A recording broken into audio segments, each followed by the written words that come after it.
and welcome to OpenLine Online Sunday, July 28th, 2019. And do we have a lot to talk about this morning? And let's just first introduce the crew. And I'm going to first start with thanking and I introduce one of the sports brothers, Bobby Charles, hosting and holding the down. Good morning, Brother Child. Thank you, Fatim. With the NFL football camps opening up this week, I felt like I finally got my chance to be a starter. So thank you for that. Starting quarterback. That's right. Now I'm back to the bench. And the show didn't fall apart. It went through. Fall apart. That's right. No, it didn't. No, it didn't. Someone wasn't here. Someone else wasn't That's here. why. Yeah. And sitting right next to Bobby Child is the other half of the sports brothers, Jamie Harris from the New York Amsterdam News. Good morning, family. Good morning. And another person who was missing in action last week, but she was out there making another television appearance, and that is our good sister journalist, Nether Khan. Good morning. Good morning. And I actually wasn't here Sunday because I wasn't feeling well. It was so hot and just my asthma acting up. So I'm very happy that it's gotten a little bit cooler, but, Let's be honest. After your appearance on Joy Reid Saturday, you were such demand that you were, doing these paid appearances on Sunday. Thank you, Larry. Thank you. And sitting next to Nether Killer Khan is Brother Protest, and that is our good brother. I say that with admiration. Brother Larry Hand. Good morning. I want to give a shout out to Black Men Run. I was in Newark yesterday. Mayor Ross Baraka had a 3K fun run through Newark, starting at Avon Avenue School and then at City Hall. And in the group of many people who participated was this group, Black Men Run, whose captain is Alan Noel. And Jamie informed me that not only is there a Black Men Run, but there's a Black Women Black Run. Girls Run. It's called Black Girls Run. And I want to give a shout out to those groups. And I also want to say, Wait, were you running? yes, Oh, I jogged nice. up. I had to go lay down. I had to go lay down afterwards, but I did jog and I did finish. And I also want to say this morning I joined with people in New Jersey calling for the resignation of Toms River School Board member Daniel Leonard, whose comments on Facebook about Congresswoman Rashida Tlaib calling essentially for her to be To die. killed. Yeah, to he die. was like, I would be happy if she and they would be dead. Yes, Right? Yeah. and Let me get that right. it's School board. School board. Board member. Educating In youth. Toms River, New Jersey. Yes. And he is saying and writing things of that nature. Yeah. Not Okay. only saying that he wished Tlaib was dead, but that calling and disparaging Muslims, of which there are many in the Central Jersey Yes. area. So I just want to put that in the ether. Yeah, Wow. and he refuses to step down. He says it's impeding on my freedom of speech. Well, we'll see about this, okay?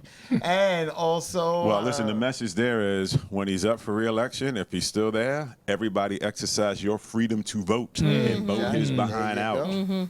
And rounding out our crew this morning is attorney, former judge, New Jersey Judge Bob Pickett. Good morning, brother. Good morning, Fatim, and good morning to all the other folks here as There well. you go. Good morning. See, We got a afro wonderful- is really working this morning. Got the Cornell Wild going. Cornell West. Cornell yeah. Wild. Cornell Is that what West. it is? Little Don Well, King. well, wait a minute. Make sure Freudian you slip, say Cornell Don Wild. King. Cornell Wild, the Freudian slip here. Little Don King action over there. Exactly. Motor fight there. Brother, I want to assure you, he's not Cornell Wild. let me just let everybody know that for the second week, Brother Achille Buchanan is on the West Coast, I believe, vacationing. So he is not with us today. But we have a lot to talk about here today. And first of all, on the on-air program, we talked a little bit about a shooting that took place in Brooklyn last night at this event called the Old Timers Day, where it's a two-day event out in eastern New New York / Brownsville section of Brooklyn. And the event was winding down last night when gunfire erupted between two individuals where 11 people were shot, one fatally. And joining us this morning was special guest host Tony Herbert, community advocate, who talked about this and talked about, putting these guns down. And I just want to throw out to the panel, because I was in South Carolina this week, and that's a red state. But people, they can carry weapons. And I'm trying to figure out, when you tougher gun laws, it seems like innocent people are putting guns down or not picking guns up. But the criminals don't seem to have a problem with picking up and utilizing guns. What is your take on this, panel? Well, yeah, of course not. I mean, that's what it always is. And remember, even though somewhere like here, like New York has really tough gun laws, a lot of these guns come from places with the lax gun laws, and they get transported up here, and then this is what happens. And the same thing in Chicago. In all those surrounding states, from Illinois, the guns come in, and then they go into communities, and innocent people always get killed. And I actually didn't even see this until this morning. It's so horrible. I'm still trying to process it. 11 people. You're taking a philosophical and existential perspective. Across urban communities in this country, this has been a crisis, and it should be viewed. Should have been viewed as an epidemic, just like we look at the opioid crisis. We looked at the crack epidemic, so we attach crisis and epidemic, to issues that certainly are. Well, this has been a crisis and an epidemic, and in the urban communities. First of all, I'm going to go back to slavery. We are still experiencing trauma from centuries of slavery and oppression, and it's become self-hate. And until we begin to love ourselves, and I know that there are socioeconomic factors that lead to a lot of violence, but until we start to understand that we are, in many ways, our own worst enemies. And yes, there are forces that perpetuate this. We know that. The NRA, the gun laws. But we are our own self-enemy, and we have to begin to love ourselves and understand that we are, in a sense, this is genocide. When we look at how many people of color, how many black people and brown people have been killed in the United States urban communities by gun violence, and let's just look at the past 20 years, but if we go back, 50 years, it is unfathomable. And so until we begin in our own communities to understand that, this is centuries of trauma, and we have to some way overcome this trauma. It's challenging and it's arduous, but it has to be done if we are going to really stem the tide of gun violence. And something more tangible, the laws for gun violence have to be harsh. I'm sorry. I was listening to Eddie Glaub, Brother Eddie Glaub, driving in this morning. He's absolutely right. We have to face the facts. There are a lot of horrible, bad people in our communities. They got to go. Mm-hmm. I'm a proponent, as we all are, of criminal reform. They have to go, because we have to make these communities safe for our children, because they're the ones who are going to ultimately be able to change and shift, this long history in our communities of gun violence. So the criminal justice system has to appropriately address those who are walking around with illegal guns and using them. Well said. Listen, there is this, when you look outside the United States, you don't have this proliferation of life loss from guns out there, right? And I would argue there seems to be a greater appreciation for human life outside of the United States than there is in the United States. And to profess to be one of the greatest countries around that just disregards human life. I mean, that when you have a gun and you shoot it towards a human being, you have to know it's going to inflict harm, if not kill. So it's very fatal. And the lack of decision making, the lack of a moral filter to make that decision, whether you are a criminal, as Jamie talked about, that needs to go, or whether you're a police officer. And we've talked about that many times, right? You know, for those officers, and again, hear me clearly, I'm not saying every officer, but for those officers who will follow the textbook training they have to quickly pull a gun out to shoot someone versus trying to de-escalate, just shows again a lack of disregard for human rights. I don't know that's so they're protecting themselves a little bit, but when you use a gun, you are 99% possible you're going to take someone's life. I wanted to all look. Apparently, we're having audio Oh, problems. static. Yeah, we're here. Yeah. Talk. Okay. He said it's getting static on the line. Are we good now? Okay. Keep going. Sorry about the audio. everybody. Sorry about audio. We're getting all kind of hand signals in the back end. Right there, so And we apologize for the audio stuff. They're trying to work on it. So. Right. Okay. Go ahead, Brother Ham. Yeah, I just want to make an appeal to everyone, and not those who are not engaged in this behavior, but perhaps those who are thinking about it, to brothers and to sisters to put down the guns, put down the knives. Let's not shoot each other. Let's not stab each other. Let's not fight each other. Whatever beefs we have with each other, let's work it out. You know, because as the other speakers on the panel said so eloquently, when we engage in this behavior, we perpetuate our own demise as a people. So put down the guns. And I appeal to the cultural leaders being our artists, our musicians. Make a new song. Don't glorify shooting other people. Don't glorify spraying the crowd. Don't glorify using violence to resolve differences. But try to find some new lyrics that glorify positive behavior and behavior that will uplift our people and not destroy our people. Shouldn't that be in your messages? It resonates with some, but with others it just goes in one ear. You know how our parents used to goes in one ear and out the other. You know, I go back to the late '80s, early '90s, where there was a movement of this, stop the violence. You saw the hip hop nation leading the charge, and different activists out there, stop the violence. Well, the hip hop nation, after, the hip hop nation had put a lot of lyrics out there that glorified the violence. Right. Then they came with the stop the violence. Well, there was, I think, and Fatine, excuse me for interjecting, but I think there was some artists from the very beginning, like KRS-One. I was just going to say, yeah. You know, Chris, Boogie Down, Yes.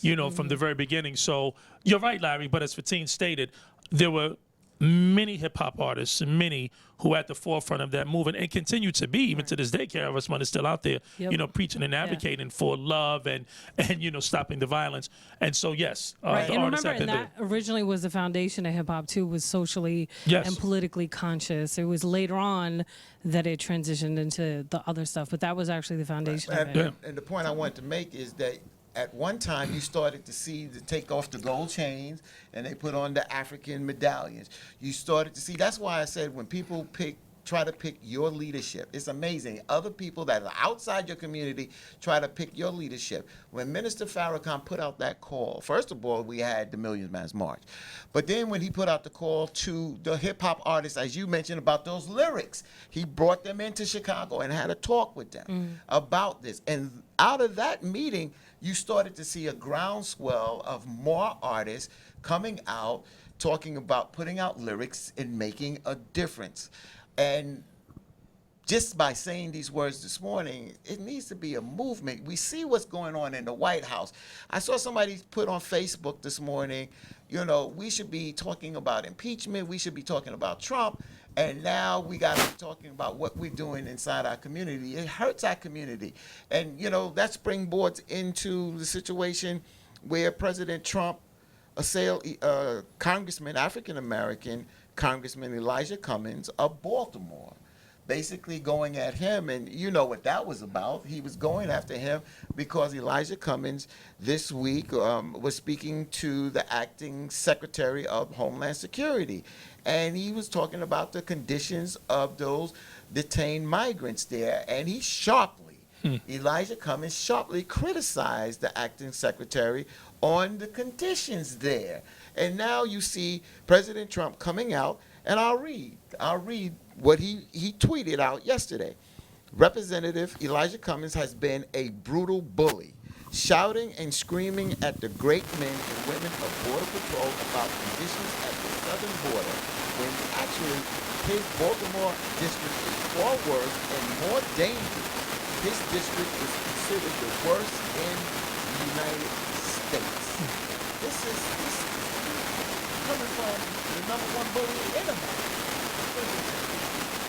Listen, he goes after he makes a personal attack against anyone who he feels as though is going to get a headline for him, right? You know what he did with going after Elijah Cummings, because you got to also keep in mind what Cummings' role is.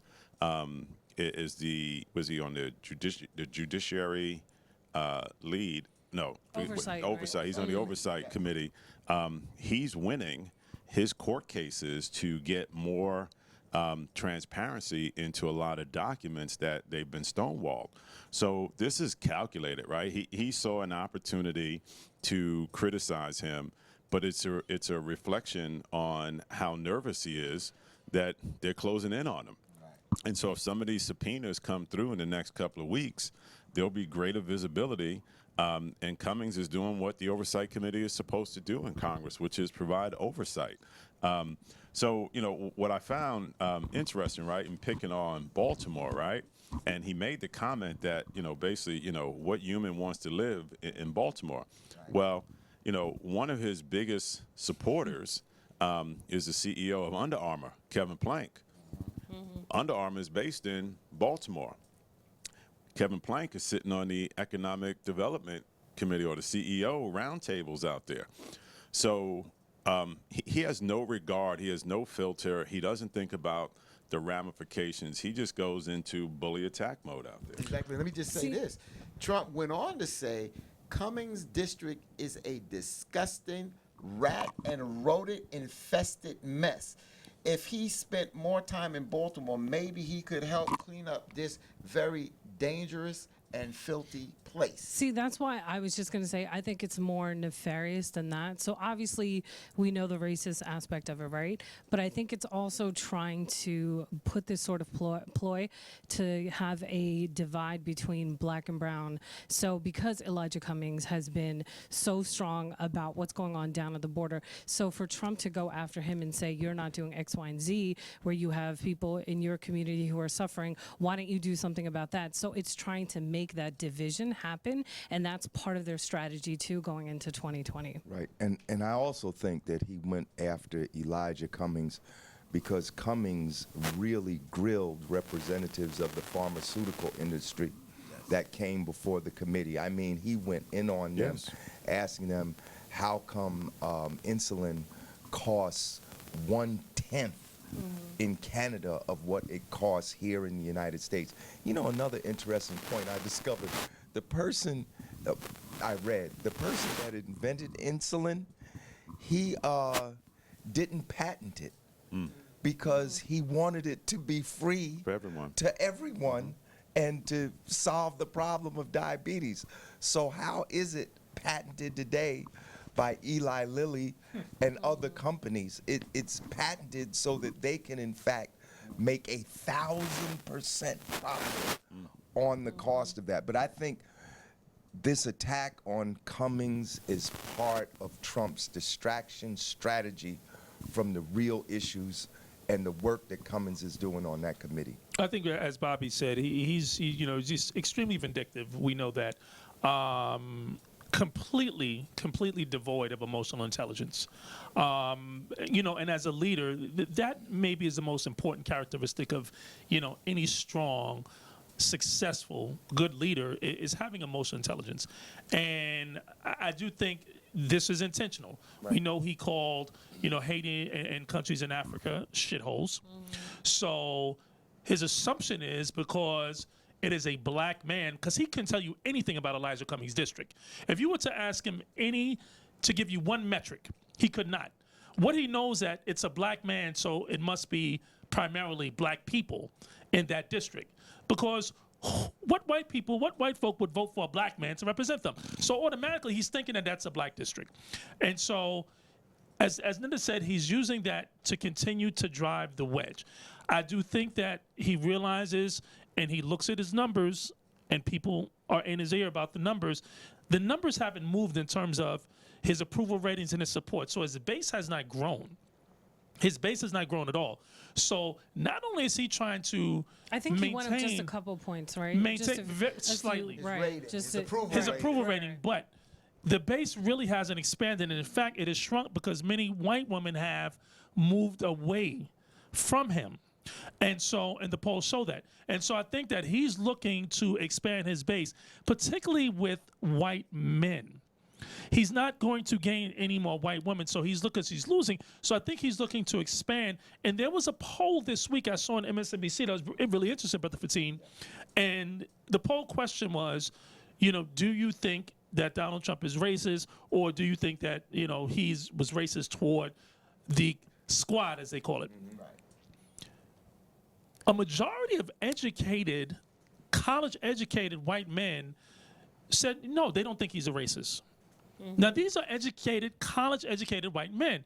Of course, we know that the percentage of non-college-educated white men was substantially larger when asked the question. So white men are unwaveringly supporting him in the face of all the racism, in the face of him, the economy, while I think, and Bobby's our economist here, while I think we look at the job numbers, if we look at the jobs and the substance of those jobs, then the economy isn't as great as one is being led to believe. On that point, it's actually cooled down. If you remember last year, he was claiming, we're going to hit 4% growth because they hit 4.1 in one quarter. That's correct. Right now, we're tracking to 2.1, so we're not even going to get 3% for the year. Exactly. And coming out of the recession in the Obama years, it was actually percentage-wise much healthier than it is today. So there's an illusion about the economy that he's worried about, right? And if you notice, what he did was he blames everybody for things that don't work. So he's blaming the lower GDP numbers on the Fed. On Jay Powell. And he said, we could have taken off more if it wasn't for the Fed. So, he's taken something that we've talked about before, which is supposed to be nonpartisan for a reason. It's supposed to be totally objective, and he is making it a political issue. Well, Bobby, I want to throw this out to you to piggyback off of that. What do you say to some folks of color that are saying, you know what, I'm looking at jobs numbers, and I remember where it was double figures for African Americans. Now it's in single digits. We saw in this tirade, this Twitter tirade that Trump did against Congressman Elijah Cummings, he put at the end, hashtag Blacks for Trump 2020. I don't expect blacks in a large groundswell to vote for Trump. I don't see that. But what do you say to some blacks to say, at the end of the day, unemployment is low, I'm working, I've seen other people are working. You know what? I may pass the vote. But those are jobs for teams that aren't affording people health care nor livable wages. So you could look and say, yeah, the unemployment rate has dropped. But as I said before, let's look at the substance of those jobs. Yeah. So, but take it a step further, right? So, when you come out of recessions and you look at who's doing the hiring, the government's not doing the hiring. Corporations. Corporations are doing the hiring, right? So what you have now is they've learned from the recession, a lot of companies. In order for them to change their growth trajectory, they are investing more in technology, digitizing. You have more educated black and brown students coming out, and you have companies who have a workforce that are saying we need to be more diverse and inclusive. So there are a lot of the Fortune 1000 companies who are out there intentionally looking to hire black and brown folks coming out of school to change their trajectory in terms of how integrated they are. There's work going on in terms of changing the mix of boards, right? So getting more women on board. And in Chicago, they've actually, in Illinois, they've actually pushed legislation to actually make sure not that you just have women on board, but you have a person of color on the board. So there are things that the corporate sector is doing. Granted, slowly, but they are doing it. That is changing some of it. To Jamie's other point, for those who have been in the workforce for a while, they ride the wave of some of that because they're experienced black and brown folks to get into certain jobs out there. But let's make no mistake, some of those jobs are not high wage sort of jobs out there. Right. A lot of them aren't. And remember, 15, the black unemployment rate is still double the white unemployment rate. And that's the problem. See, this is where, again, it goes back to the messaging, because unfortunately, perception is reality. And Trump and the Republicans have been really, really fantastic, unfortunately, at messaging, and the Dems have not. And the Democrats really need to come out and say what they're going to do specifically for the black community, for the brown community, and just for people in general across this country to make their lives better, while at the same time fighting against the racism and the bigotry that's coming out of this administration. Right. I just want to say they have to learn how to do both. I just want to say one thing. As I know Bobby was just looking Yeah. at, there was static, but now someone says, and thank you, Michael Dwyer, for that. He said the static is gone now. So Thank you. well, hopefully it's gone, but but sorry if you want to continue. I'm sorry, Ned. I just wanted to get that. I want to Yes, add go ahead, to Bobby. what I'm glad Nither said that. And let's always keep in mind that we had full employment under slavery. So just because everybody's Oh, in yeah. the field, don't mean we having a good time. Right? Don't That's mean we true. proud That's of true. Because what Jamie said, this bothers the heck out of me. This bothers me. This bothers me badly because these corporations are hiring people and they're keeping them under a certain threshold of hours so they don't get health care. They're associates now. Yes. They're not employees. The economy has undergone a subtle but far-reaching transformation. Right. We have gone from being a great manufacturing economy at one time. Everything worth having was made here in the United States. Now we manufacture practically nothing. Nothing. We have exported all of our manufacturing. We have financialized the economy, and we've moved the economy from an economy with long-term employment with substantive wages To the a gig gig economy. economy. Yes. Where corporations purposefully have people work less than 8 hours so that they can be classified as associates and contractors rather than employees, which enables them not to have to pay them benefits, Exactly. health care, and unemployment insurance and all these other things. They got to go out and get it on their own if they can afford to get it. So now, yes, people are working, but they're working 2 and 3 jobs just to pay the insurance. And I'm serious about that, Yes. not making Yeah. much more than that. So personally, I believe that people, if they work 40 hours a week, they should be able to make enough money to support themselves and their family. You know, Brother Fatine has been, speaking about that for quite some time. Saying the benefits. Yes. What is it a job where you can take care of yourself and your family? Right. Is it a job where you don't have to worry about working another job and another job? We know in this country we have people working 2 and 3 jobs because their primary job is not paying them nearly enough money to sustain and take care of their family. And we're not even talking about a large family. It's a family of 4, and just thinking back, to that, it jarred my memory where Brother Ruben Diaz, the Bronx Borough president, the Kingsbridge Armory, one of the biggest facilities in the Bronx, when developers wanted to turn that into a mall, all right, and they wanted to put multiple stores in there, Brother Diaz said, listen, man, there's going to be, a certain floor of what you are going to pay, these workers. Right. You're not going to get in here and pay them, minimum wage with no benefits, come into our community and not build something that's going to help grow the community. Right. And so I credit him for that. And ultimately, it did not turn into a mall. It's now going to be a multi-purpose ice rink. Former New York Ranger Mark Messier is part of the investment group that's going to do it. But see, that's what needs to happen. There has to be a movement, and we saw that with Dr. King and Memphis, which was one of the reasons led to his assassination.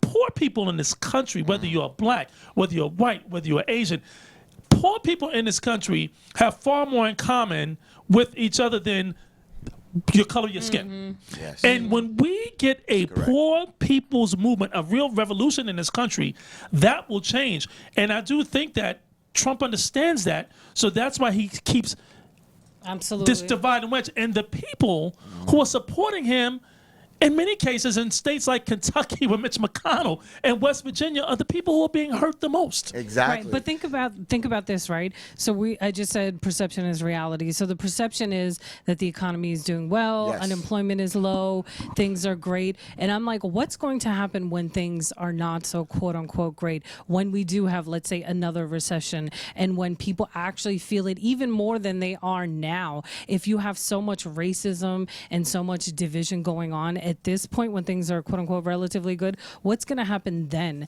when stuff is actually really bad? That's the part that scares me. If you're able to get people in a mob mentality to say, go back to where you came from, send her back at a time like this. So what's going to happen if, God forbid, there's like another terrorist attack or a huge recession? How are people going to respond Then then? you got to set yourself up. You have to set yourself up. It's something that I sat down with my wife the other day and said, we have to look at some things and the what if factor. What if I lose my job? What if this happens?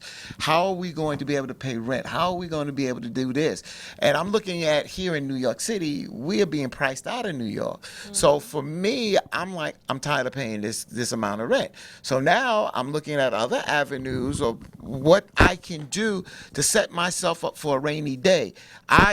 That's a great point, Nilla, because I'm not waiting for that to happen, then to try to adjust to it. I'm going to try to adjust now. I'm not going to try to live here on a $20,000 salary. I'm going to try to live here on a $10,000 salary. I'm just using that as an example to do that, So I do want to move on. We have a lot of stories, but I'm going to check with Bobby. Do we have anything on from our audience there on the chat? And I want to come to you in a minute, Bob Pickett. No, let me just comment on what you said. Yes, sir. Because I think that has a problem associated with it. If everybody thought that way, we would have a major problem with our community being able to move forward. Why not insist that government agencies make landlords provide a wide range of rental opportunities, as opposed to you're making a decision, I'm out of here. Like affordable housing, actual. Well, to answer your question, first of all, New York State just came down. Exactly. They just came down that it has been put in place now that is more favorable for the tenants. But this is one of the first times in a very, very, very, very long time for that to happen here in the state of New York, Bob. And I do understand where it does hurt the community. That's why gentrification does well in certain communities, because once you bring in certain people and you get certain income and the money being invested back into the community, then banks want to lend and then they prosper. But what about those folks that cannot? So I'm saying, I'm not recommending everyone do that, Bob. I'm just saying that I'm planning for a rainy day and I'm not going to wait, because I see down the road and I see the way things are happening in this country, and I think you would be ignorant for not to look and see what your personal situation is and to reassess that situation. That's the point I was making. And I'm sorry, Bobby. I want to say a couple of comments, right? So Anthony Long, working 2 or 3 jobs just to keep up with the mortgage. You have, this is an interesting one. Edward Ladson, I endorse Jamie for governor. You sure about that, Edward? Right on. Uh-oh. Wait till we hear some of his views later. Exactly. DB4IP. We can't afford 4 more years of Donald Trump as U.S. president. He can actually make things worse than they are now. Be afraid.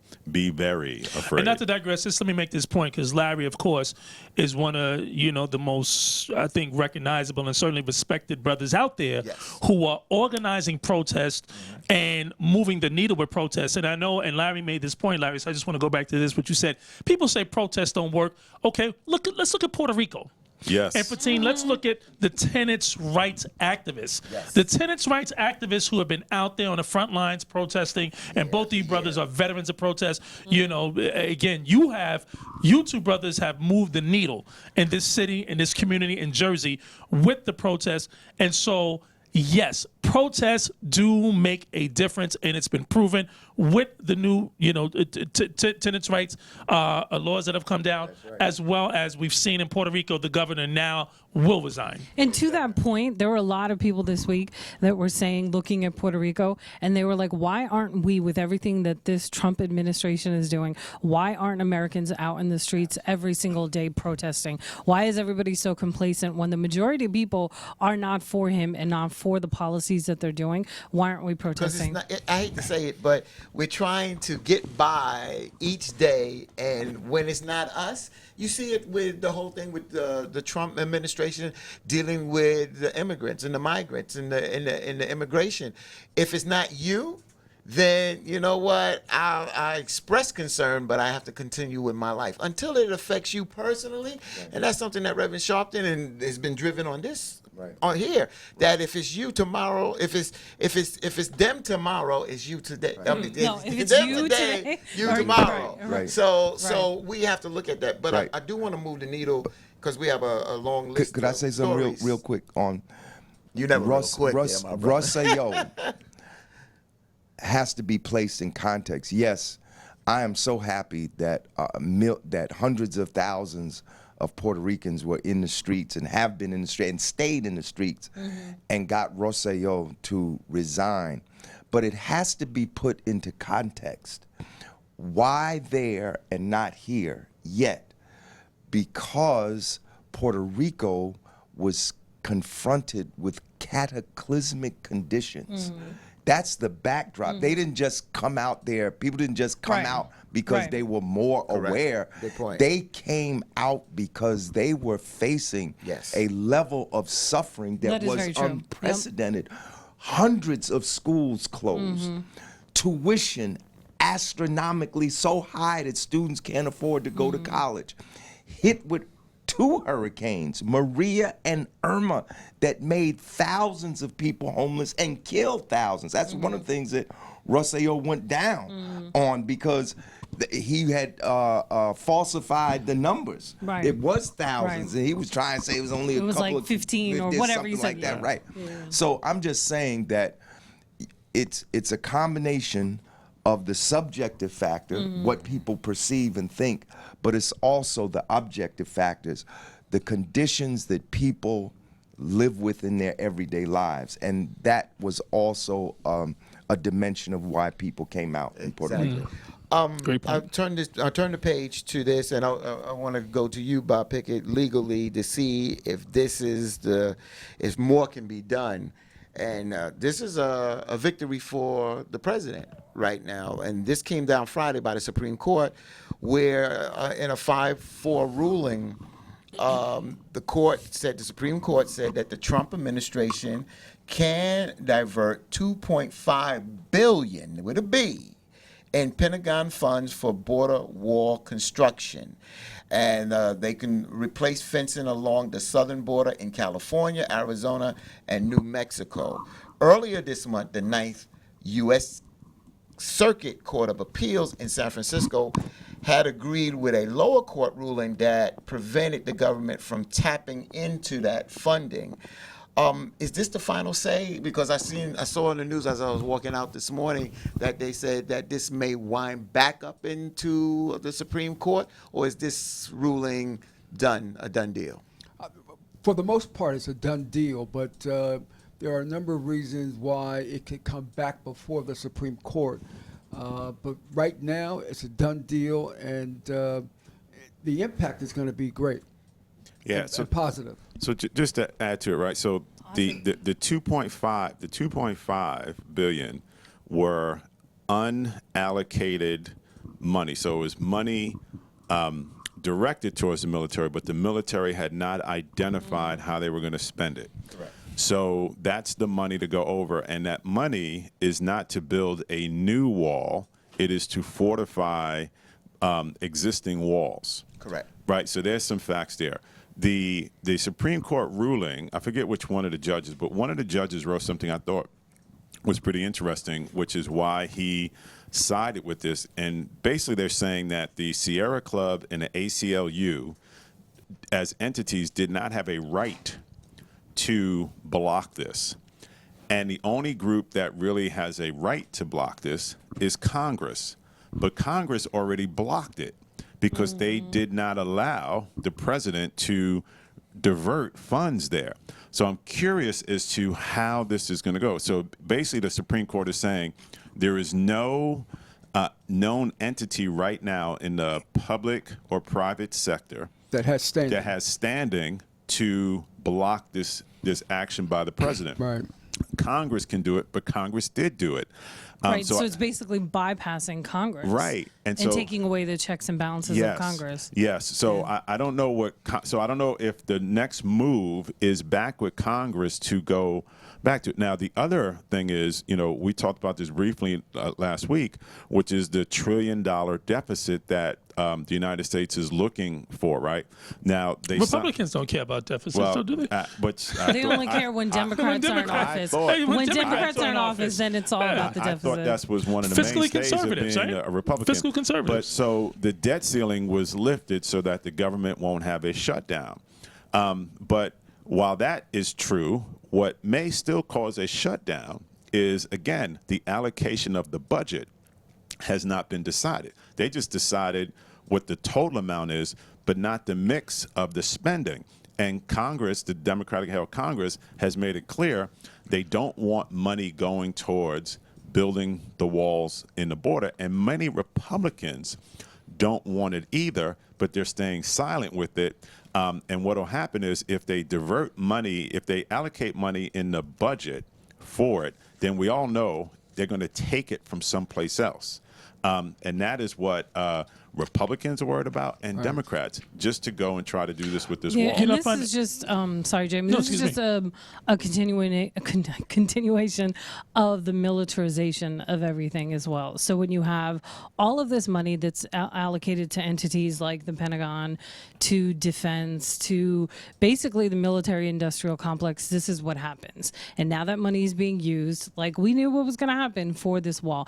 And to your point earlier, Fatine, that, a lot of people ignore what's happening down at the border because they may think it's not impacting them. So it's like when these detention facilities or concentration camps, as AOC puts it, are being built where they can house thousands and thousands of people in multiple states. Right. So there was reporting even last year that the Navy was constructing this in places like Arizona, and I forgot the list of states now offhand, but multiple states. So it's being used on migrants today, and who's to say that tomorrow it won't be used on another group who is deemed either un-American or an enemy of the state or whatever have you. So you have to pay really close attention to what happens. And all of this stuff is, again, in the context of post 9/11 and security and fighting terrorism. And this is where we've come to this point in lieu of that. And this illuminates his failed policies, because if we remember, and this is I think the epitome and symbolizes the art of the con. He stood up there and told his supporters during the campaign, Mexico's going to build a wall, they're going to pay for it, right? Mexico hasn't paid a penny. And as Bobby said, they're not going to. And this money was money that was allocated, to the defense budget. Right. And so which they were trying to figure out what programs they're going to put in place for military families, because one of the issues was, given how the military families move around a lot, how do you get them acclimated when they're moving during service time, but also And better housing. when they come out Absolutely. of the service, and better housing. So, Yeah. so they were working on a program to say, we got money, we're not quite sure the details of it. Now they don't have that. So they still have to do that. So again, for someone who claims that they are all for the people serving this country, he took money away from them. That's right. He took money away. Right. And to state the obvious, this decision is a decision of a conservative court packed with reactionary judges appointed by Trump and the other presidents McConnell. and Mitch McConnell. and Mitch McConnell. That's a, You know, and the other presidents. This is a decision that comes out of a court who has a perspective that the executive is superior over the other branches of government. That is leading us down the road to fascism, because one of the hallmarks of fascism is authoritarian and totalitarian rule. But totalitarianism is another word for dictatorship. And dictatorship essentially is the rule of whoever the executive is of the state. Originally, the Constitution was supposed to be based on co-equal branches of government. Exactly. And this decision flies in the face of that. Everybody knows that No checks and balances. that Congress holds the purse strings.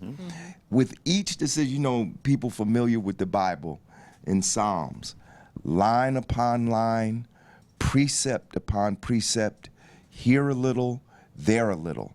And then one morning, you wake up and you have a situation that's totally confounding. And we're on a very dangerous path. well, you know, the current attorney general, if that's what you want to call him, I should say Trump's current lawyer, William Barr, for decades, he's been one of the leading voices on the expansion of executive power. And so last week, Trump said, hey, I'm the president, I could do what I want. Yeah. And he believes that. Yes. He And believes that. And he's moving in that. Thank you, Fatine. Yes. And he is demonstrating that by defying the Supreme Court and by defying Congress. And so, as you said, this is authoritarianism. And look who Larry. his best friends are You know, around the world. Absolutely. You have from Duarte Putin and- to and Putin. Duterte Right. to Absolutely. Kim Jong The big question to is- MBS. The big question is, has Trump ever read the Constitution? No. No. And Doesn't matter. Brother He's Khan moving. attempted to give him Right. a copy, and he Right. wouldn't take Right. that copy. But we are living under authoritarianism when, as you said, and let's be clear, the evangelicals, so-called, right, and all these so-called conservatives, that's all they wanted was the courts. This last election was about the restoration of whiteness in this country and retaking the courts, which is, you know, inextricably intertwined. Right. And so, as you said, Larry, now that, you know, the Republicans firmly have the court and you know, Pickett's good friend, Clarence Thomas, you know, they are going to continue to move toward, I think, even greater authoritarianism and expansion of power by the executive branch until the Dems retake the White House, and then we'll see a shift back. So where do we head this past week, this past Wednesday? You saw former special counsel Robert Mueller testify between two House committees. And you saw the breadcrumbs sprinkled out there, in a sense, for the Dems if they're going to move on impeachment. Where are we at now? Now we have the Mueller report. He has spoken. Where are we at in a sense of moving on impeachment or not moving on impeachment? Or do we let this go and hope that we hold the House? I don't know if we can win the Senate. And win the White House. You know what Nancy Pelosi's doing? She is so concerned with so many of these congressmen who are up for re-election who are in these purple districts. Again, this is political calculus. You cannot worry about that. It's analogous to you challenging Bobby Fatine to a game of one-on-one and saying, okay, but we can't shoot. So you dribble around the whole game. That's what this is. They're just That's a great dribbling and analogy. dribbling and Yep. dribbling and Yep. dribbling. They're not shooting. And they're afraid to take a shot. And She's afraid to take she a is. shot. Well, she she is. also doesn't want to. All she cares about is her position. That's it. And like you said, and making sure that the rest of her caucus that are in the red states or the swing states, that they're okay and they maintain their control of the House. It's all, like you said, political Absolutely. calculus, because nothing really new came out in Mueller's testimony. All of this was in the report. They could have moved on impeachment back then. So now, okay, a few more people And said, should have moved on Yeah, and impeachment should have back moved then. on it. So a few more people came out and said, okay, we're in favor of impeachment. That's great. That's fantastic. But as we said in our group text, we have Yes. very animated group Because you text. see Bobby's over here shaking his Group head. text- So group texts that go on all week long. So as we said in the group text, Jamie and I were saying that they should have picked up the ball and did a slam dunk, to Thank use your you. analogy, right in the beginning. Because once again, look at what Barr and what the Trump administration did, and captured the messaging and shut this down from the beginning.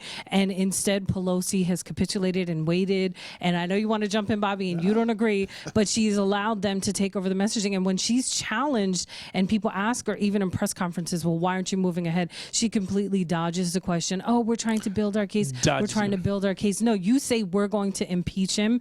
I'm not saying use Rashida Tlaib's and I'm sorry, MFR, I got but indignant say when we're she was gonna asked the impeach him. question, are you trying to let the clock run out? She got Impeach him indignant. and then continue to get to make the case. But you don't come out and say, oh, well, we have to build a case first. No, you say we're going to impeach him, and this is what we're going to do, X, Y, and Z, and here, roll with us. And Exactly. that's it. And Bobby, before you comment, I just want to say, make 2 points. 2 points. First of all, people talked about Mueller's performance. This ain't about no damn performance. It's about the substance. The information was there. This wasn't about him getting up there and being this charismatic, compelling figure. We knew he wasn't going to be that. This is about the information, him restating and affirming what was in report. Secondly, they're worried about, McGahn testifying and Hope Hicks. They're not going to say anything more that hasn't already been put out in the public, and it's not going to make a difference. People are no longer listening. The only thing that is going to get people to listen, sit in front of their televisions, and really pay attention is impeachment hearings.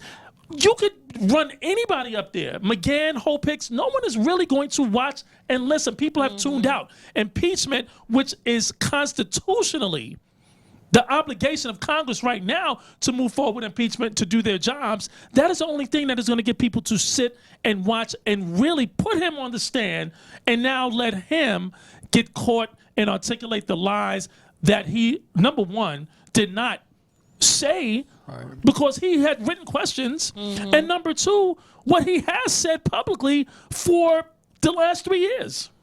So I don't disagree with some of the points you two make out there. I do believe impeachment is something that needs to happen. I do understand what Pelosi's trying to do, right? And so, Jay, as you talk about, she's trying to protect the purple states. What's wrong with trying to protect them?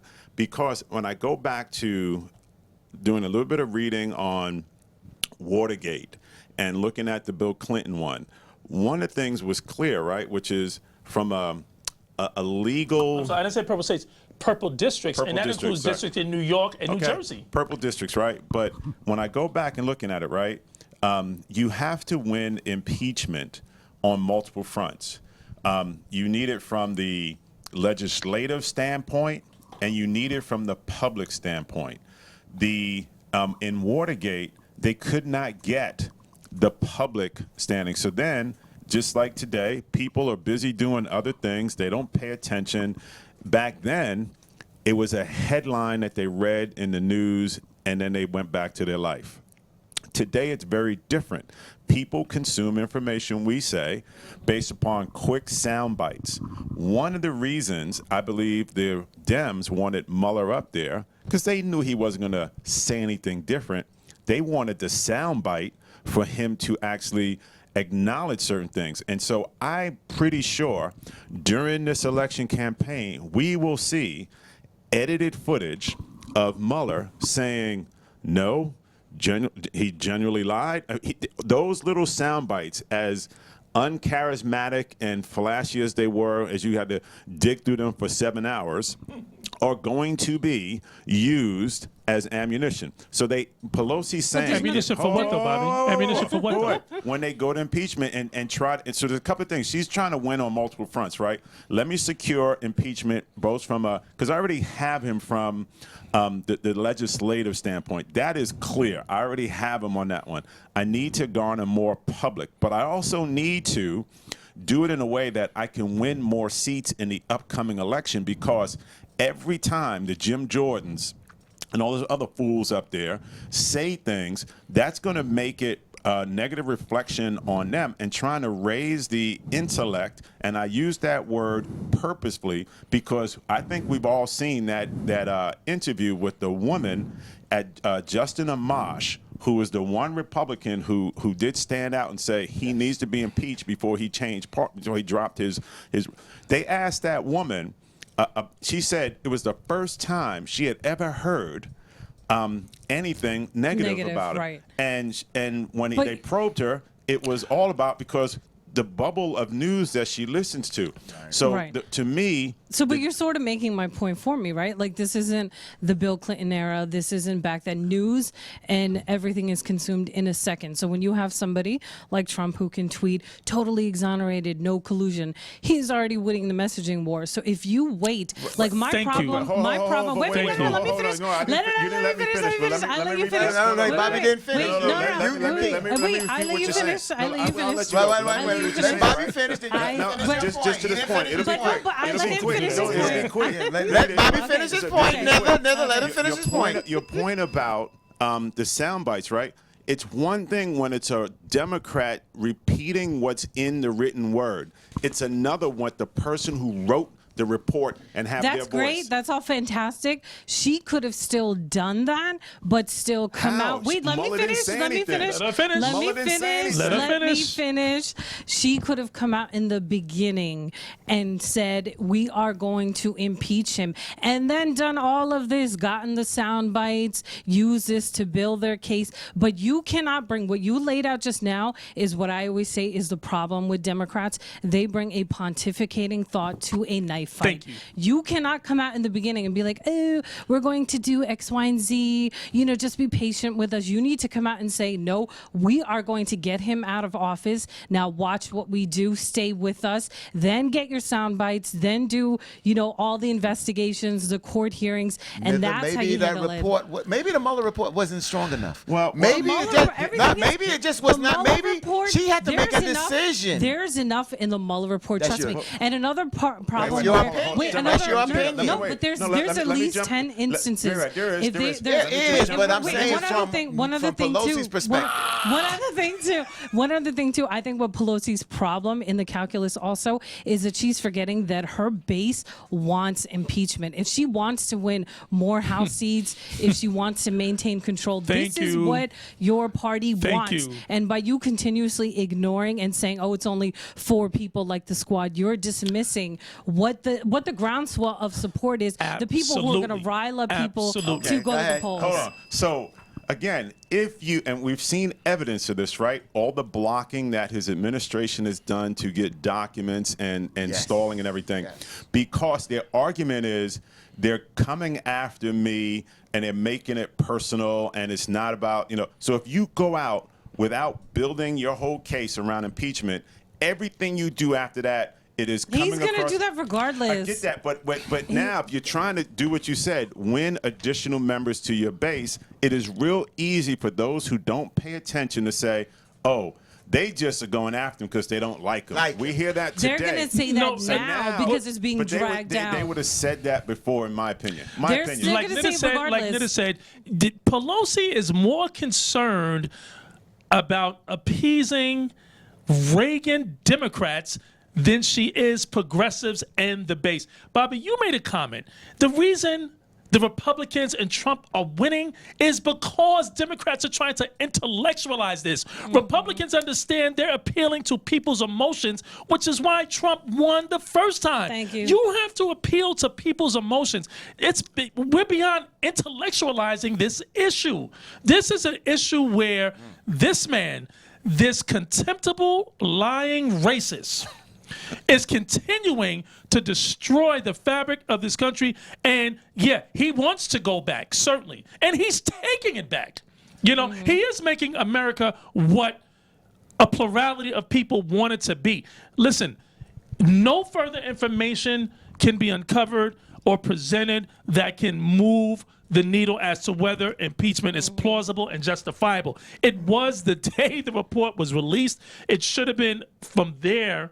It should have been movement on it. I think it has lost great momentum. Yeah, they already lost. They lost The messaging, as already. it said, they've lost the messaging. They've lost on every front when it comes to this issue, the Democrats. I'd love to hear from Larry. Larry been so quiet. I You know. weren't in the group chat. He this was day. you weren't in the So group we want to hear your point of You view, in the brother. group text. Chinese have a saying, sit on the mountain and watch two tigers fight. And then pick up the scratch, right? I project that impeachment will occur by November. The Congress is moving toward impeachment. I wouldn't say they're moving inexorably toward impeachment, Right. but they're moving as quickly as they can, and they're going at a slow pace because there's a great struggle going on within the Democratic Party. There's a struggle between the progressive wing and, for lack of a better word, The old guard. the old guard, the establishment. Correct. And they're struggling it out. And So wait, they're- I was going to and- say progressive wing Right. versus the old guard. and they're struggling it out because they represent people who feel a particular way. They're not just doing this because of their individual decisions. They're doing it because there are people that vote in their district. There are people who are Democrats that support Trump. There are people who are Democrats that don't want impeachment.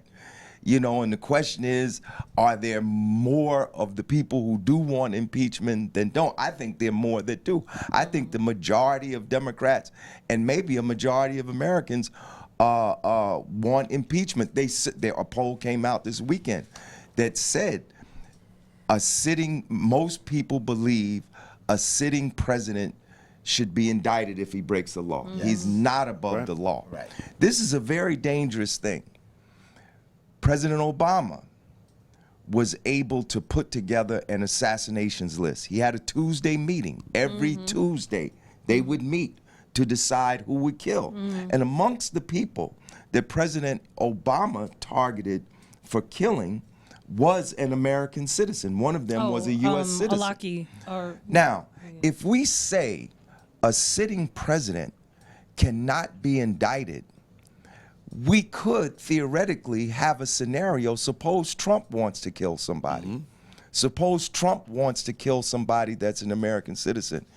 He has not yet condemned the feudal lord Ben Salman for the grisly Death of Khashoggi. murder of Khashoggi. Maybe because he admires Ben Salman. Maybe because he would like to have the same authoritarian power that Ben Salman has. And Duarte. And- as Duterte. And Duterte, yeah. Duterte in the just, Philippines. and just allowed the arms sales to go through. By the way, to Yes. Saudi Right. Arabia. That's Yes. right. Yes. So I'm just saying that I think we're moving. I think the impeachment is going to take place, and one reason is that Chairman Nadler is really for it. Yes. He's really for it. So the people that need to be for it in that structure, Right. you know, they're ready to go. I think they just want to And now have a Trump appease- dim who's running against him, by the way. right appease their other side. Now, with this impeachment, that's important. But with all this happening, there was something that came out this week that I don't want to. It slipped under the radar. And they might have talked about it, but they just bypassed it. And let me just get into that. The Senate Intelligence Committee concluded Thursday that election system in all 50 states were targeted by Russia in 2016, an effort more far-reaching than they previously acknowledged and one largely undetected by the states and federal officials at the time. And now remember who's in charge of the federal government now and who's in the White House. Now, this was a bipartisan report warning that the United States remains vulnerable in the next election. It's clear its findings were so heavily redacted at the insistence of American intelligence agencies that even some key recommendations for 2020 were blacked out.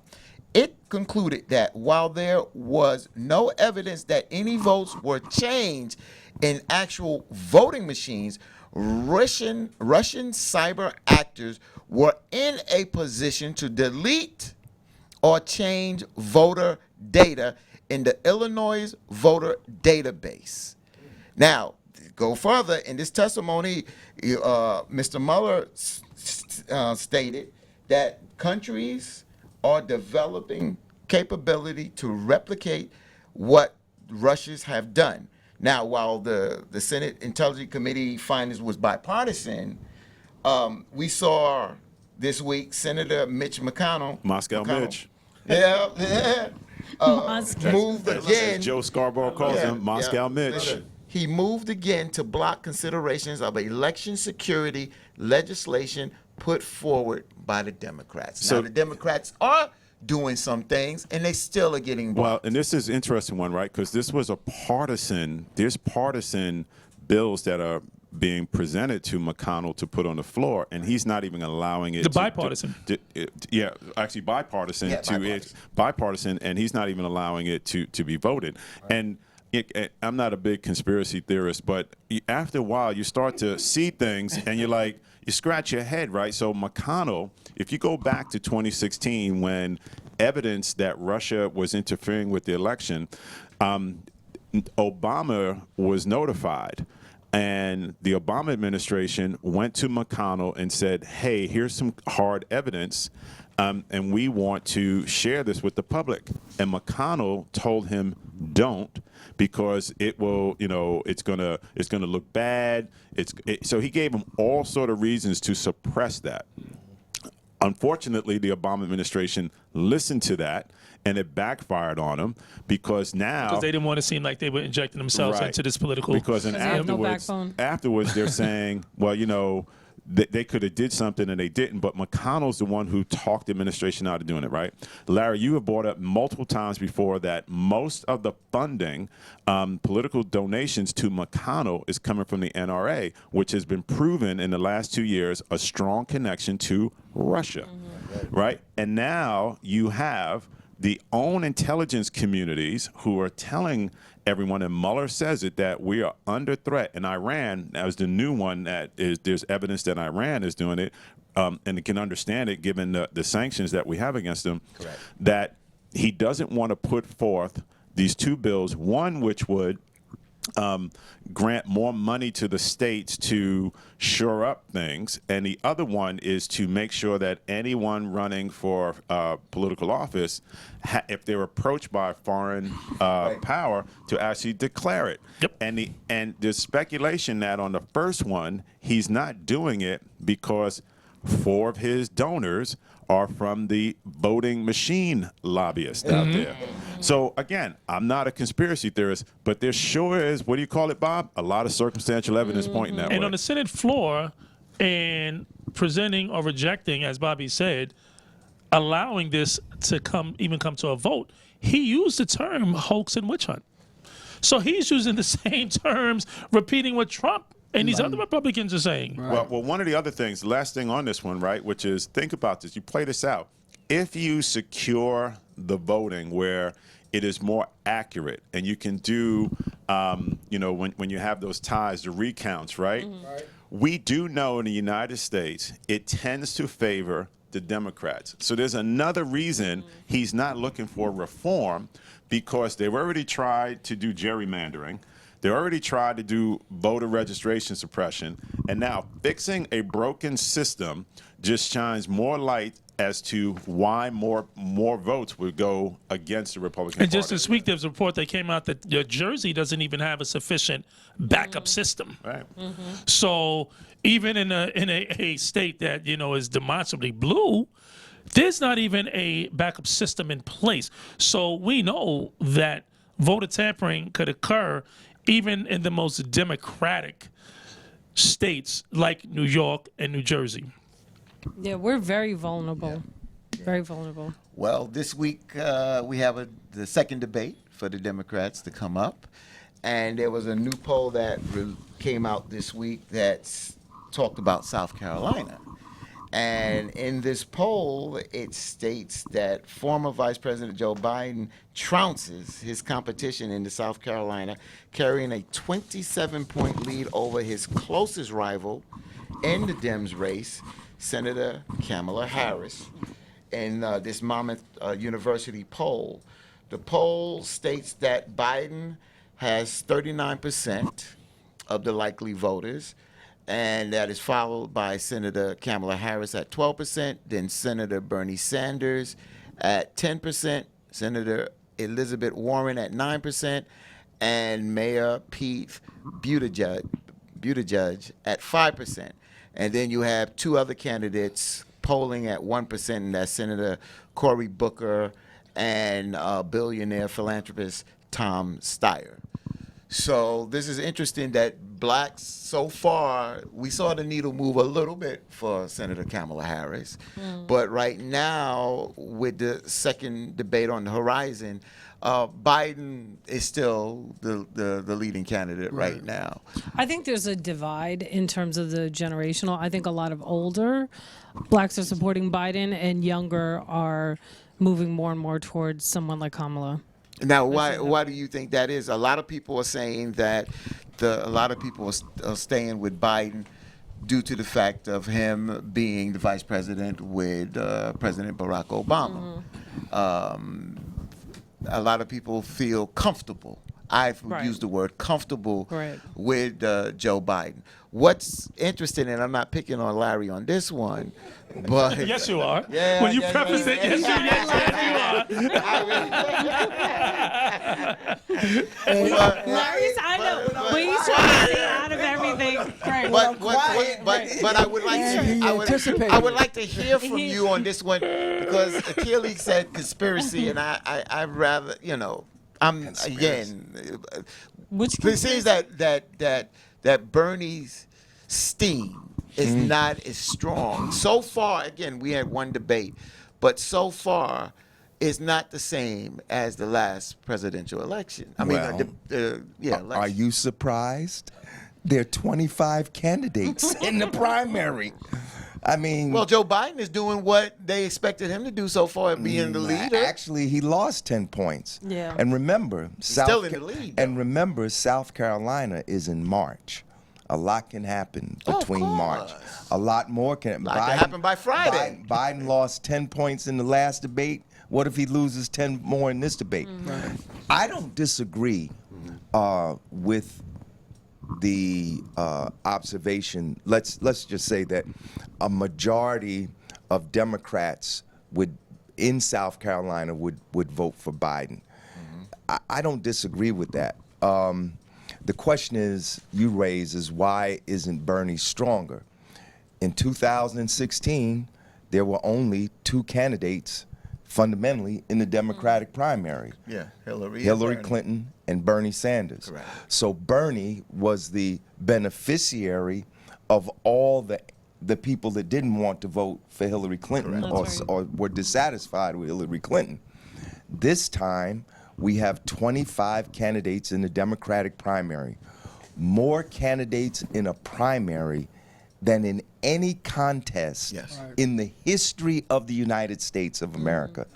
I personally believe that this is not an accident. I think that some of them are in there of their own volition.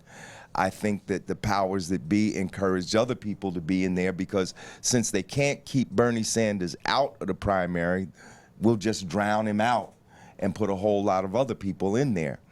A lot of people who would vote for Bernie some of them are voting for Elizabeth Warren. Right. You know, because of various different reasons. One of them, and it's a valid reason in my eyes, that she's a woman.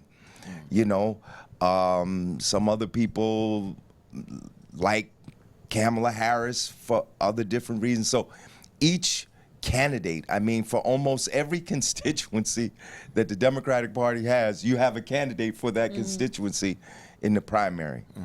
I believe that once we get to the candidate, once we actually get to the elections, that Bernie Sanders is actually going to show up much stronger than the polls say. One of the problems with the polls is what Nither pointed out, and that is a lot of polling, the sample consists of a lot of middle-aged and older people because they have landline phones. Young people use cell phones, and a lot of those cell phones are not counted in the polling, just like in the, what is it called, ratings, you know, for a lot of things. You know, ratings based on calls of Nielsen, people. right. You know, a lot of young people are not called for the Nielsen ratings because they are On not streaming reached. services, You know, yeah. there's, you know, it's a different constituency. So I'm just saying that Bernie may not be as strong as he was in 16 because some of his votes now are being siphoned off by other people. But I think in the end, it's going to be organization that wins the contest. Agree. And Bernie Sanders, more than most of the other candidates, has an on-ground organization that's national in scope. Fatina, if I may make a quick point, you're absolutely right, Larry, because I recently saw a poll. Young voters overwhelmingly are supporting Bernie. Overwhelmingly, young voters are overwhelmingly still supporting Bernie Sanders. I mean, let's be clear. And I'm going to make the argument that Elizabeth Warren, Joe Biden, and Bernie Sanders, they are presenting their policies and platforms, what they are going to do if elected, where they stand now, okay, on certain issues. You have Kamala Harris, Cory What Booker. and how? I just want to say the what Be and careful. the how Be careful, they're man. going to do it. No. You're because right. I You're got you right. You're right. Because, Yeah, the because- point you're about to make, Yeah, I be don't hear careful, the Jamie. how. I don't No, hear no, the no, how. no, I no. just hear the Because- what. The what? Go ahead. Okay, no. Yeah, be And of careful. course, this week Biden came out with his criminal justice policy and Kamala platform. Harris hasn't come out in the past 2 weeks with two things. No, she has. She came out with a what? She didn't come out with a how And she's going again, to do it. and again, I agree with you. If you're absolutely right, how you're going to execute and implement it. Right. The point I'm making is you have, at the last debate, you had, Swalwell, and then Kamala Harris, all going after Bernie because he's a front runner. They need to be careful. I don't want to, you don't need to make the distinction between you and Biden or you and Bernie. What are you going to do? Because you attacking them. For some, the theater is what a lot of people are watching. But most people really want to hear substance. And right now, I think Cory, we saw this week. Cory's taking the same position. He's going after Bernie, right? And we know Kamala did it because he saw. went after Biden. I mean, Biden. excuse He me, went after Biden. Biden. Excuse He me, went to after Biden. Biden, right. Because he saw that was effective with Kamala. exactly. From day one, Bernie Sanders and Elizabeth Warren, to her credit, and Biden, if they're making a distinction, it is between them and Trump, not between them and the other candidates and the Democratic candidates. And I think as an independent, because I left the Democratic Party a long time ago for reasons that are evident, I think you as the candidates need to present, as Bobby said, the what and the how, as opposed to just thinking that, well, I need to go after Biden. Let me just jump in. Let me just jump in here real quick. My thing is this, and two things I want to say. One of the things I put out on Facebook, I think it was a article in Vogue, and it talks about the Trump administration, that they really see a problem dealing with Kamala Harris. And you notice that when Trump tweets out on the leaders, those that are in the top echelon of the polling so far, he has not really gone after Kamala Harris because he don't know really how to go after her. But to get to your point, Jamie, and I'm not taking up any position on any candidate right now. But I will say Trump has changed the narrative of how things are done. And because Trump has done it on the Republican side, don't mean the narrative will change on the Democratic side. What do I mean? What do I mean is that telling the Democrats how they should go about it, I think that might go out the window. I think now, if that's however you want to play the game to go and to win, you go. Trump was a bully. He came out. He went after these people. He made fun of these people. He won the election, and then he became the president of the United States. So sitting here telling the Dems going after each other, different reasons, different circumstances. But if they want to go after each other, so be it. If it hurts them, then it hurts them. But they are going to do what they feel is best to make the point that they are the best candidate. That's all I'm agree. saying. I just don't think it's a prudent at that. When it's all said and done, I don't think that is a prudent strategy. We saw it work at the debate with Kamala. I don't think that's going to be repeated. I don't think it's going to be replicated. And I think ultimately, I think CNN's going to do a better job too. In terms of just constantly, attacking Biden because he's a front runner. I think they're going to do it even more. No, they I think will. even Booker is going to do it. They already started. But But they will. But my point is, Bernie Sanders, Elizabeth Warren, and Biden, they are not up there. And listen, Biden's a front runner. Bernie and Elizabeth could attack him. They could take the same. But they're saying this is, again, where we stand on these issues. We're going to make the distinction between us and Donald Trump because he, at the end of the day, he is a threat. He is a promise. He's the one that has to be removed. Again, I'm not disagreeing for seeing that. Right. If they want to take that strategy, fine. That's their strategy. I'm just saying, me as a voter, I don't want to hear that. Tell me what you are about. I don't want to hear what he's about and why you're different from him. Tell me what you're about. Yeah, but they have to do that. I mean, this is a no, they don't. But it's a primary battle. You have to, differentiate yourself amongst your competitors, and they have to fight out for that one position. So it's just do it through policy. Yeah, but that's not that's not going to happen. They have to do that. This is I know it won't. I'm just saying for me, that's what I want to hear. Who has the ball? I'm going after. That's what I want to hear. See, and I say this, Larry, as a Bernie supporter, somebody who voted for him in the primary in 2016. But I think, unfortunately, that same momentum and it could be the conspiracy theory that you said, it could be for any reason. But the momentum that he had in 2016, you're just not seeing it resonate to that same level. And I think a lot of people want the Bernie message, but just a different messenger. So that's why a lot of them are saying, hey, let's listen to Elizabeth Warren. She's been out here too for a long time. Let's see what she's talking about. Or it's starting to not resonate with a lot of folks. Well, I don't know about that, but I'm just saying, I think people want something new or newer, and unfortunately, I feel like Bernie missed that for many different reasons. It's not his own doing that he missed the mark. The Dems absolutely suppressed him, but that was his time, was 2016, and I just don't see it happening for 2020. Well, since my brother Bobby Child said he agrees with me, I want to hear what. Well, actually, and no, that. Wait a minute. If you disagree, I don't want anybody to say. No. So I was trying to find. Oh, here we go. So Edward Latson, right? So he says, we'll see how strong Bernie himself is by the time the voting begins. There's no question his message will still be there, even if he's not. Yep. But I do have a question for Nitha. Something in your response to Jamie. This is why I agree with you, right?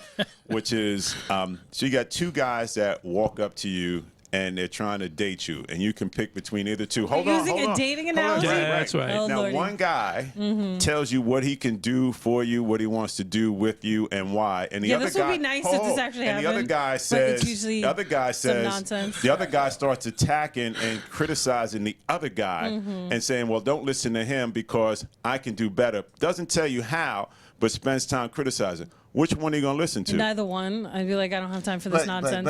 I gotta go. Play along here, please. The point is, obviously, people want substance, right? but, And that's my point. But When we they live. debate, No, when but they this is my point. It's got to be both, because unfortunately, like Trump was saying, we live in the era of the theater and the spectacle and That's the show. correct. So it's like you have to also have a gotta do fight. some You of got to that. be able to stand up. So I would pick the one who would have the substance and also have the confidence and the whatever, the said- whole package. The I whole heard shebang. That Someone, explains a lot then.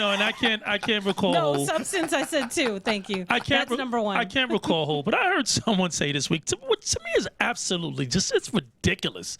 It's a ridiculous way to, in my opinion, to look at this. They said, Kamala, we saw the energy and we saw her prosecutorial skills. We want to see that going up against Trump. But see, that's what. Yeah. I don't give a damn. Can you govern? But You see, know, a lot of people want to see that though. Who are you going to be when you are sitting in the White House? I think we'll see more of that coming out. Who are you going to? Yeah, whoa. I think we'll see more of that with these debates. I think we will see more of I that, agree. Jamie. No, and I think trust me, I think the debates are important. Right. But if your measure is this person being able to If stand she on can win the White House, do you I'm not take saying it? no. I'm not saying I'm not. And again, I'm not saying, and I'm not targeting her. I'm just saying that's with any candidate. But no, I'm not. I'm not. If your measure is just because someone can stand there and debate Trump and call names and go toe to toe with him, to me that doesn't say you can govern. Right, you can run a country. But unfortunately, But that doesn't say that's what. I agree. But see, But that's what unfortunately, I that's want what to a see. lot of people they want to see that fight. They want to see somebody be able to take it to Trump and be able to stand up against And him govern. and And govern. govern. Okay, And and let's remember this.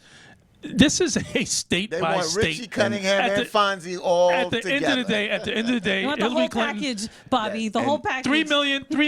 Hillary Clinton, roughly 3 million popular votes. She won, Right. but she lost. This is a state by state. All the people in Ohio and Pennsylvania, those folks who were Democrats who moved to Trump, do they really want to hear that? Yeah, and, Wait, and sorry, polls repeat. show that Bernie Sanders can defeat Donald Trump. Yep. And the polls show that Biden can beat Donald Trump. Right. And the And I polls think have said that Kamala Kamala Harris- Harris can beat I think Donald she- Trump. absolutely. So And the polls said that Trump wouldn't win. And the polls show yeah, exactly. And So- won. So polls, I don't get caught up in the Exactly, polls. exactly. But listen. Four Yeah, more we- stories I really want to hit real quick, and I know that came up on a couple of stories came up this week amongst our chat. So let me hit this one first. This past week, Attorney General William Barr has instructed the Bureau of Prisons to schedule execution starting in December for 5 men, all accused of murdering children. Representative Ayanna Presley is leading a congressional pushback, and she is trying to pass a bill basically that, and she's one member of the squad, and basically trying to come out and create a bill that basically gets rid of the death penalty in America. And I agree with getting rid of the death penalty due to the fact that you started to see how DNA evidence and other things have come up where innocent people have been on death row or in prison, and after 20 plus years have been proven innocent. And if you put someone to death and then you find out that they're innocent, you can't bring them back. So I just think that right now with the flawed system here in America, the death penalty is something that needs to go away. I double click that. I agree with you on that one. Right. Now, this was one that got us all upset, was the whole picture of these gun-toting fraternity, quote-unquote, brothers posing in front of the Emmett Till Memorial sign, basically where we don't know if they shot at the sign, but we know that there's bullet holes in the sign, and that is the site where Emmett Till's body and remains were found after he was killed back in 1955. Right, Bob Pickett? 54. 54? Your mic. There your mic, Bob Pickett. Yeah. 54. All right. And a lot of people saying that was the beginning of the civil rights movement. Now we're hearing that they're going to put another sign there, a bulletproof sign there.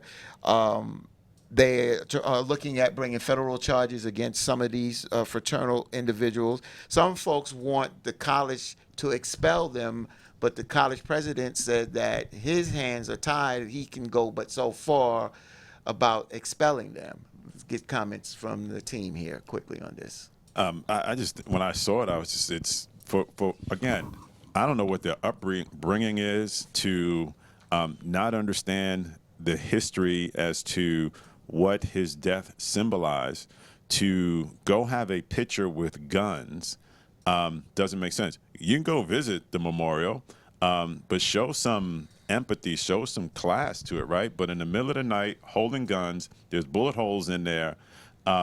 Just to me, it just shows this lack of, again, when you look at who in America would be open to supporting some of the practices of our current president, there are their faces right there.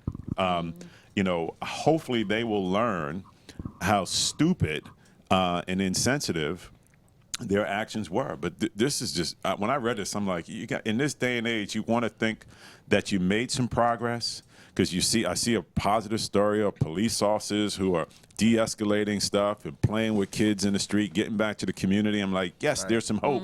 And then I see some silliness like this. Well, Ole Miss has a history, and even right now, this past season, several Ole Miss basketball players knelt in protest before a game, led by Brian Tyree, who is a New Jersey native, a graduate of St. Joseph's High School in McCutcheon, who plays for Ole Miss, because there was a protest during a basketball game. At the time there was a game, there was a rally in support of Confederate symbols that still are displayed on campus at Ole Miss. Wow. And so, kudos to those young brothers, college students, who stood up in support, in opposition of a rally in support of racist symbols, this being Confederate symbols still displayed on the campus statues. And so, as Bobby said, and this takes place, we know, across the country, at college campuses in different forms. But this, given what Emmett Till represented to us, we should all be outraged. And you don't have to be black to be outraged. Everyone should be outraged by this. And those students certainly should. And they had to have known, because why take a picture there? So Thank they you. had to know it Thank was something of notoriety. Exactly. You can read what's on the plaque, and they still decided that this is a photo op moment there. Yes. That's just appalling. Well, this With they weapons. weren't lacking anything. This is an example of racist bravado. This is not an example of ignorance. This is not an example of sophomoric tomfoolery. This is racist bravado. And it is very dangerous, because they're not just 3 white students standing in front of the Emmett Till sign. They're not 3 white students standing in front of the Emmett Till sign with Confederate flags. They're 3 white students standing in front of the Emmett Till sign with rifles and guns, which is very provocative. It's sent multiple signals being sent I here, agree with that. And a reminder. and they need to be, if there's a basis for any type of prosecution, hate crime or whatever, they need to be prosecuted. Exactly. And we need to support whatever action the NAACP in Mississippi or other organizations are calling. And, And let's and be on clear. that note, a reminder that, again, for the 3rd year in a row, according to the FBI's own stats, hate crimes are on the rise. Thank you. And whether it be, anti-Semitic symbols, whether it be anti-Muslim, we have to collectively stand up and support each other against this. Because if you do it against the Jews, you're going to do it against the blacks, you're going to do it against Muslims. This has to be addressed and stopped and called out and punished. Yeah, and it's interesting. I was, again, in South Carolina. I know where I was. And I had a waitress. And I gave her a tip. White waitress. Service was fine. Gave her a tip. When I went to get in my car, she was getting off, and she got in the car that she was riding in. I don't know if it was her car, but the person that was driving had a Confederate flag in the front of the car. In the window. In the front.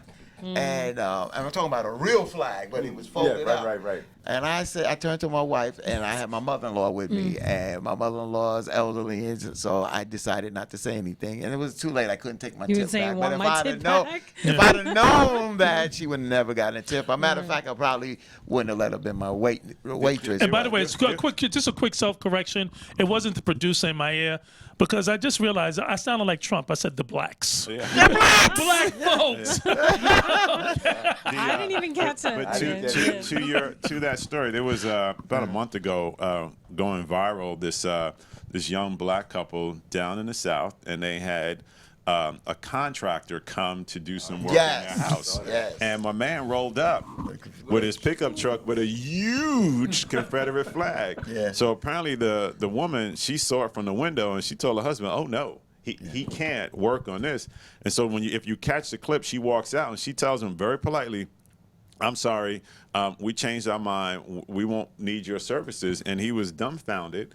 And she said, because of your beliefs. And he said, well, I can take the flag down. She said, no. You should stand behind your beliefs. That's right. 'Cause Just like we're not going to do business with you. Exactly. And then they said, had a good day. They were very cordial. And then he pulled off. And then you see how big that flag was. Right. Let me just say this because I know we're about to end, but there's one more thing I want to put up there, and I'm going to turn it over to Bobby for this, and then I'm going to let the last story be with Jamie, is the fake presidential seal that Trump turning point at this event this week. So, Bobby, introduce us to this whole this is story. one where, again, you heard, if you've been following our show for a while, I have said before he was elected, while he's elected, the level of incompetence is just mind-blowing. So he's at a young youth conservative event where he's talking and they're all got their mega hats on and all riled up.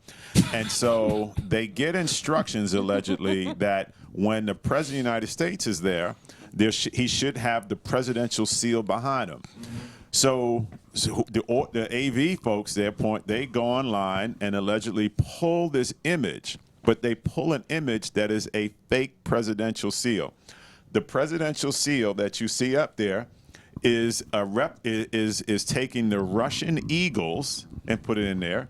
Instead of instead of an olive branch, there's money in there. correct. Instead of arrows, there's golf clubs. And there's also two. It's split. The eagle is split. And so that's a Russian double eagle. It's a Russian double eagle out then there. Go ahead. And the so- wording is 45 is a puppet in Spanish. Right. In Right. Spanish. Right. That's like 45. Right. And so it is clearly, and apparently And nobody noticed it. Well, no one noticed it, right? These teenagers, the youth of the conservative party, they didn't notice it. Someone in the Trump campaign, they finally noticed it was the wrong one. They did a quick switch and they put the right one out. The person responsible for putting it up has supposedly been fired. The person there's a person who's claiming that they created the image last year. They were former Republican and they were just disgusted by it, by his actions, and they thought this was a good way to show what the president has turned into. Gotcha. And But again, incompetent, because what should happen at all these speaking events, he has a team that is supposed to have a package that says when he shows up, here's the protocols. You give it to, and I've dealt with a lot of folks who are on speaking tours, right? They give you their conditions. This needs to be here. Here's the music. Here's the lighting. Here's the beverages. Exactly. Blah, blah, blah. That should go. None of that took place. Why? Because they continue to be incompetent. they become incompetent and they keep changing because nobody really wants to work for this White House. Bobby, I'm not Bobby. I'm sorry. Jamie, you write for the Amsterdam News, and I know you write stories, and sometimes you might want to spotlight the story that you have written, or you might want to spotlight a story.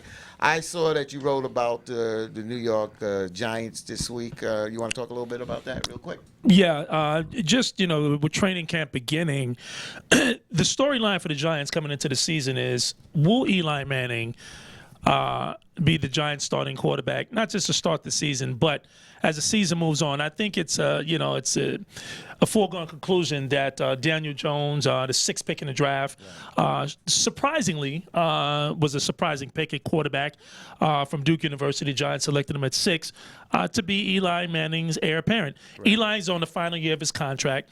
There's been a lot of criticism of Eli by many Giants fans and media members over the past several years. I'm not included in that. I thought, Eli still had a lot left. I do think that, he is at the end. When we watched him last year. 16 years. 16 years. He's been a phenomenal quarterback, 2-time Super Bowl champion, Hall of Famer, as classy an individual as you could possibly find. But the end is near. And so, but the question is now with all the injuries they've had to their wide receivers in training camp, Right. the question is, do you want to really move on sooner rather than later? Because given the NFL is a league of talent. I mean, that's just the bottom line. Given what the Giants right now look like they're going to put in the field, and given how tough their division is with the Eagles and the Cowboys, they're not going to be very good. They're not going to be a playoff team. So do you want to begin the process of replacing Eli now with Daniel Jones, again, early in the season or mid-season, or you're going to maybe try to play this thing out with Eli, or maybe say, listen, we're going to start Daniel Jones to start the season, but it's unlikely. So that is certainly going to be the story. And Bobby and I disagree on how good Daniel Jones will be. I watched him in college, not impressed. Just off of what I saw in college, again, you never know. But if I am going to say whether or not I think he's going to be a franchise quarterback, when you draft a quarterback at number 6 that high, you expect him to be your quarterback for 10 years. I don't see this guy as being that. I hope I'm wrong, but that's my position. Yeah, I don't see him as a franchise quarterback yet. But then again, I didn't think any of the quarterbacks that were drafted this year were going to be franchise quarterbacks. And I know everybody was high on Haskins, who came out of Ohio State. And he's very talented, local kid, New Jersey.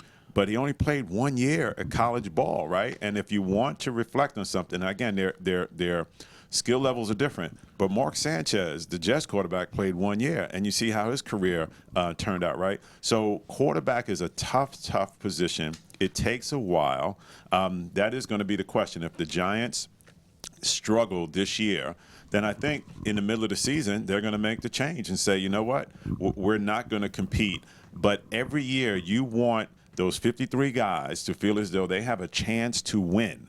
And so the best chance you have to win is an experienced quarterback, and that's what Eli is. So if they win some games early and they're in the hunt for the playoffs, then you won't see a lot of Daniel Jones. But if they struggle, then the change will take place in the middle of the season. And let me just say this one last thing.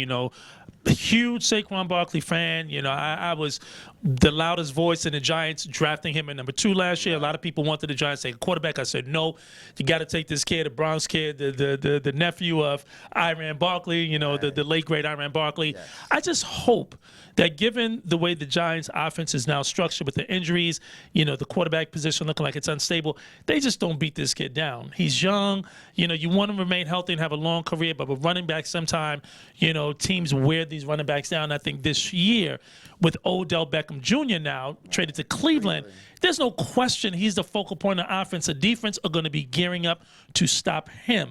So I think the Giants have to be very smart in how to utilize him because, you have a tendency with running backs these days to just, grind them. And by the time they're 25, 26, a lot of times they're already injured and worn down. What about, you had the Walter Paytons, you had these great running different backs. Era. It's a different era. Different era. It is a different era. As Different Bobby era. said, it is a different era. But that's a great point for team. Right. But it is a different era. And I just think that, here's a young man just extremely gifted, already one of the best running backs, one of the best talents in the game. And as a Giant fan, you don't want to see this young man worn down first 2 or 3 years of his career because right now pretty much he is the offense because they really are lacking talent on that side of the ball. That's why I go with Bobby on this one for now. If they start off 0-5, then switch the quarterbacks. But I say stick with Manning. This is his last year, and I believe that what he did for the Giants, give him that proper respect. And Agreed. I think that if Manning, with an experienced quarterback and a running back like Barkley, if they're going to make some strides, I think that's the best way. And then, honestly, hand that baton off. Yeah. Totally agree with you. What do you think? Totally What do you think, Nitha? You think Eli should start the season? Sure. Sounds good. I actually stopped paying attention. I'm sorry. As soon as it veered into sports, I was like, oh. I don't know about Eli, but I really like that picture. Oh, okay. I really like that picture. Credit Tasso no, on not our that team. picture. The one you just had up there. Yeah. No, not that one. Not that one. I like That one. one. I like both. That is a They're picture both- that yeah. could be a Yeah. sculpture And in that's the from the Giants of the Greco-Roman past. style. Yeah. I mean, look Let at me just say That, this. that was from the Yeah. Giants in the past. That's Justin Tuck who retired. Justin Tuck. that's an amazing Just picture. before we wrap up, and again, we are deeply appreciative of you photo. tuning in on Sunday to spend your time with us. hopefully we share some perspectives that are informative, entertaining, thought-provoking. So I really appreciate it.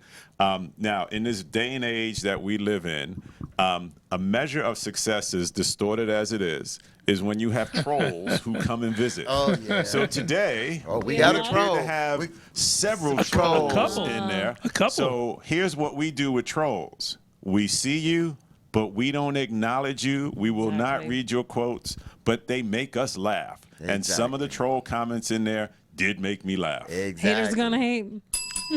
Let me just say this here real quick. Today, somebody put on, and we did not forget. Of course, how did WBLS forget that the beginning of Harlem Week is today? We're there. That's right. So let me just make this a quick announcement here, real quick.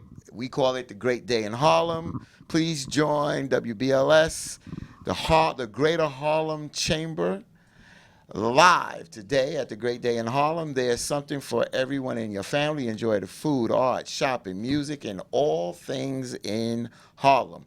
There will be live performances from our own Bishop Hezekiah Walker with tributes to special guests Kirk Franklin and Dr. Bobby Jones, plus Ray Chu and Robert Cool Bell with a 50th anniversary tribute to Cool and the Gang. Get plus, down on it.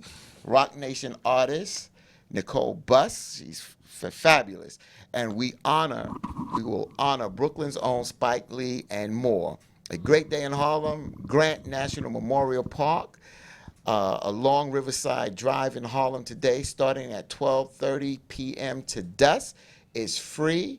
If you want to see a little bit more information, log on to WBLS.com. We are broadcasting live from up there right now. Liz Black is on. It's not Liz Black. I'm sorry. Liz Black starts at 12. LaDawn Black is on WBLS. She began at 10 a.m. She will run to 3 p.m. And then Jeff Fox takes over at 3 p.m. On WLIB side, on location at 12 to 3 p.m. will be Liz Black. There will be a gospel concert from 3 to 5 p.m. Nisi Tribute will be hosting that. There will also be a fashion show beginning at 5 p.m. Shayla and Dr. Bob Lee will be holding that down. And then there will be a concert, Under the Stars, at 6 p.m.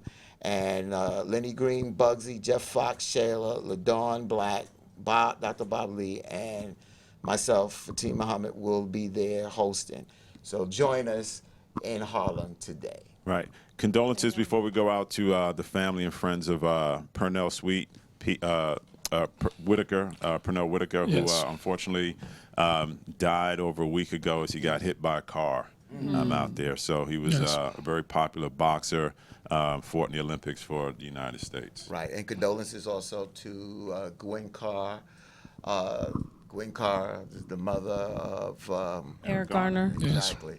And she lost her companion this past week. no. So sorry. And our Wow. condolences there. Are you also. serious? Wow. I always turn it to Bobby and let him close the show out there. Bobby Childs. So in the immortal words of the one and only great Bob Slade, get your mind right and keep a good thought. Thank you again. And God bless you. Somebody sneeze, pick it? No.